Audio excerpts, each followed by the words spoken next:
ہمارے نبی ایک دفعہ قرآن پاک کی تلاوت کر رہے تھے۔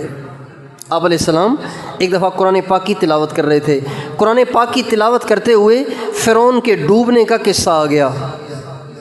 فرعون جب ڈوب رہا تھا سمندر میں، بحر کلثم میں ڈوب رہا تھا، تو وہ چیخ رہا تھا، چلا رہا تھا، اپنے مددگاروں کو بلا رہا تھا، اور جب کوئی اس کا مددگار نہ آیا تو اس نے کہا آمنت انہ لا الہ الا الذی آمنت بہ بنو اسرائیل، بس میں نے مان لیا اس معبود کو جس پہ بنی اسرائیل ایمان لائے۔ جب اس نے یہ کہا تو اللہ نے کہا الآن، اب کہتے ہو، کاش کہ اس سے پہلے کہتے فَالْيَوْمَ نُنَجِّيكَ بِبَدَنِكَ لِتَكُونَ لِمَنْ خَلْفَكَ آیَةً، آج ہم تجھے ہلاک بھی کریں گے، تیرے جسم کو بھی بچائیں گے، تاکہ قیامت تک کے لوگ تجھے دیکھ کے عبرت حاصل کریں کہ جو اللہ کا نافرمان ہوتا ہے، نبی کا نافرمان ہوتا ہے، اور جو سرکش ہوتا ہے، خدائی کا دعوے دار ہوتا ہے، اس کا اتنا برا اثر ہوتا ہے۔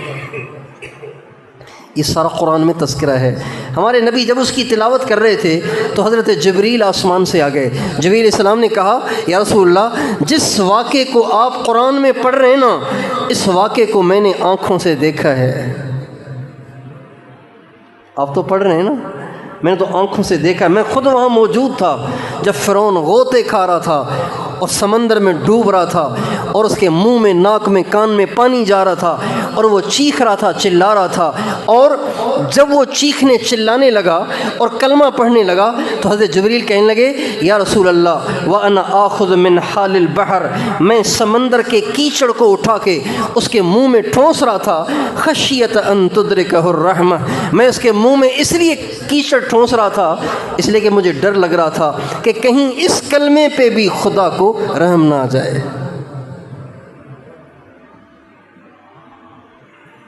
میں اس کی آواز کو دبا دینا چاہتا تھا، اس کے منہ میں کیچڑ کو ٹھونس ٹھونس کے اس کی آواز کو دبا دینا چاہتا تھا کہ اب بھی کہیں اللہ کو اس پہ رحم نہ آ جائے، اور اب بھی کہیں اللہ اسے بخش نہ دے۔ اب اندازہ لگائیے اللہ کتنے مہربان ہیں۔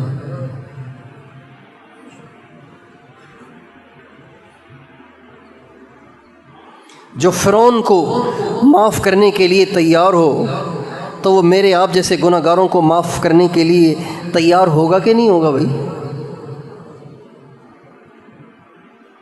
اس لیے انسان کو چاہیے کہ کبھی بھی اللہ پاک کی رحمت سے مایوس نہ ہو، اپنے گناہوں کی وجہ سے اللہ کی رحمت سے مایوس نہ ہو، ہمیشہ پر امید رہے میرا مالک بڑا مہربان ہے، ہم توبہ کریں گے وہ معاف کرے گا۔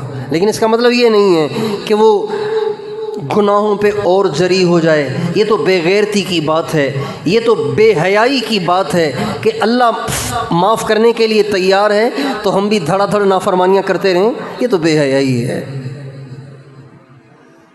لیکن مایوسی بھی نہ ہو، ہمیشہ انسان اللہ کی رحمت سے پر امید رہے، میں اللہ سے توبہ کروں گا اللہ معاف کر دے گا۔ شیطان کا ایک بہت بڑا حربہ یہ بھی ہے کہ وہ گناہ بھی کرواتا ہے اور گناہ کروا کے مایوس بھی کر دیتا ہے، اب مجھ سے تو اتنا بڑا گناہ ہو گیا، اب کیا ہوگا، چلو جی اب چھوڑ دو، بس نمازیں چھوڑ دو،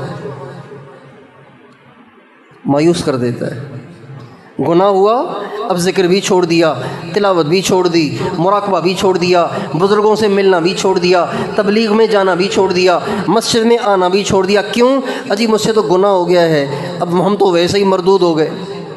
نہیں بھائی، اللہ بڑا مہربان ہے۔ انسان گناہ کر کر کے تھک سکتا ہے، اللہ معاف کر کر کے کبھی نہیں تھکتے۔ دنیا کا کوئی گناہ گار ایسا نہیں ہے، کوئی گناہ گار ایسا نہیں ہے جو اللہ پاک کے دروازے پہ توبہ کرنے کے ارادے سے آئے اور اللہ اسے واپس کر دے، ایسا کوئی گناہ گار نہیں ہے۔